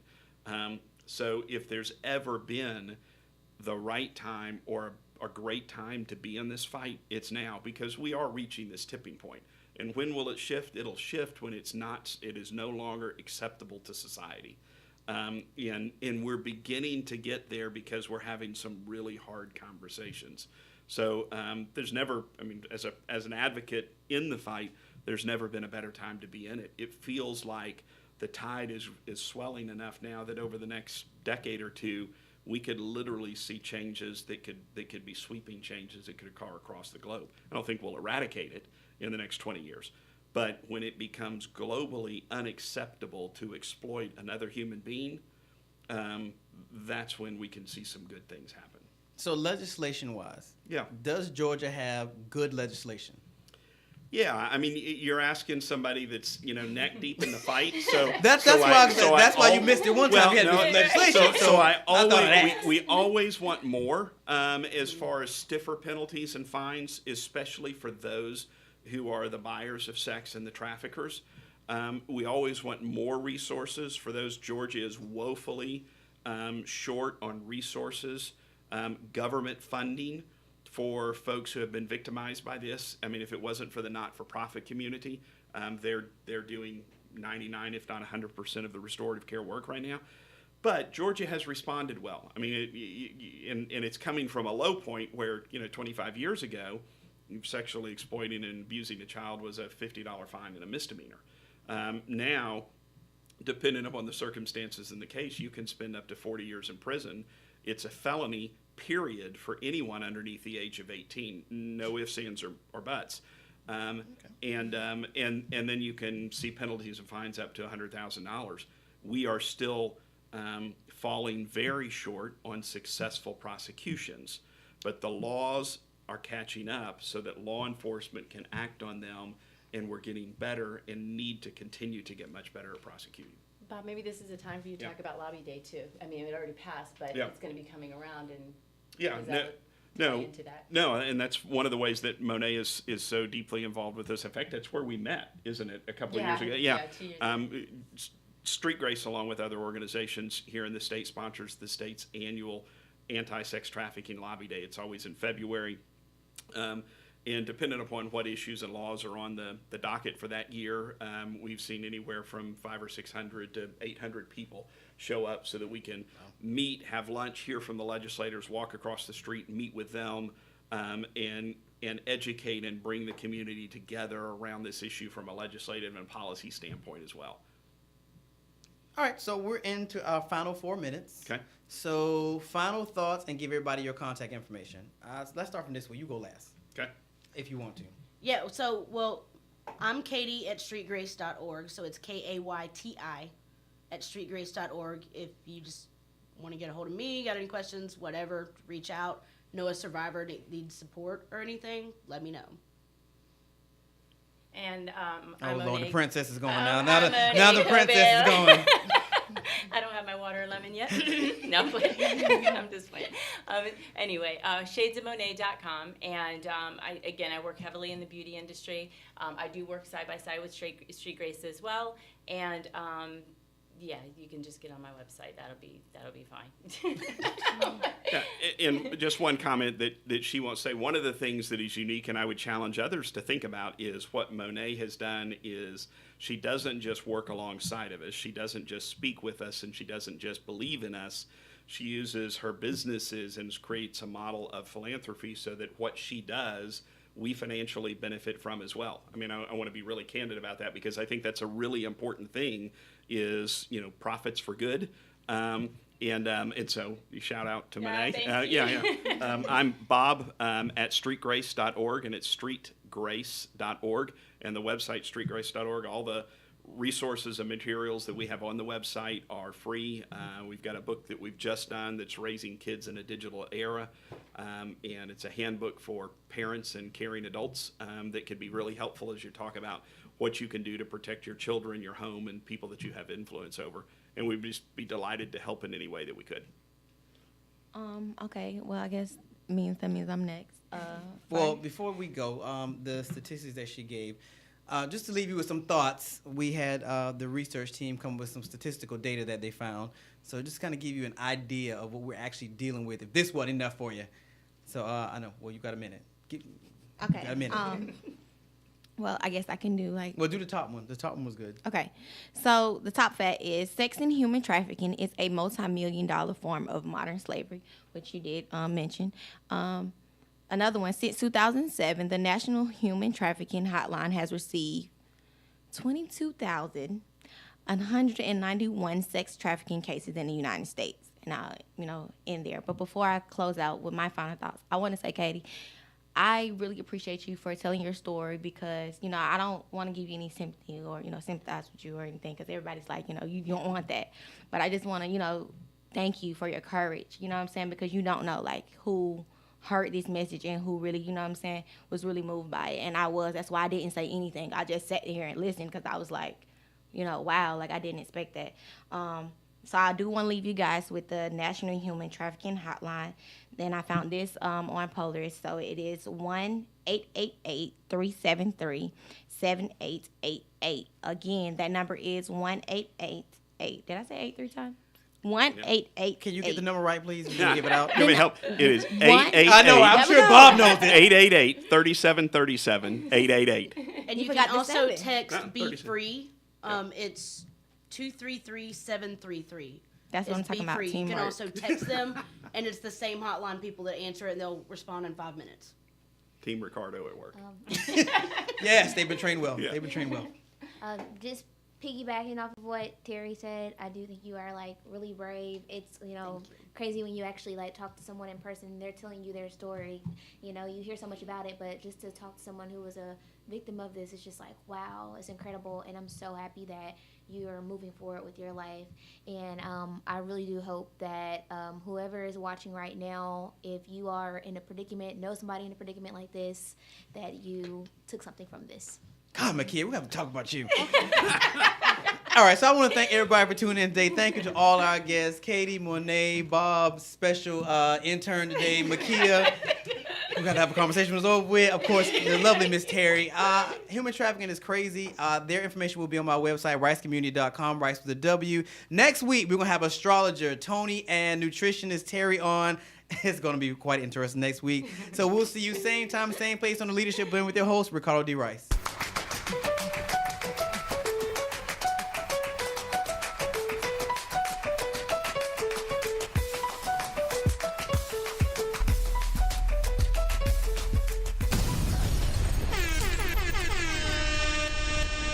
IBNX Radio.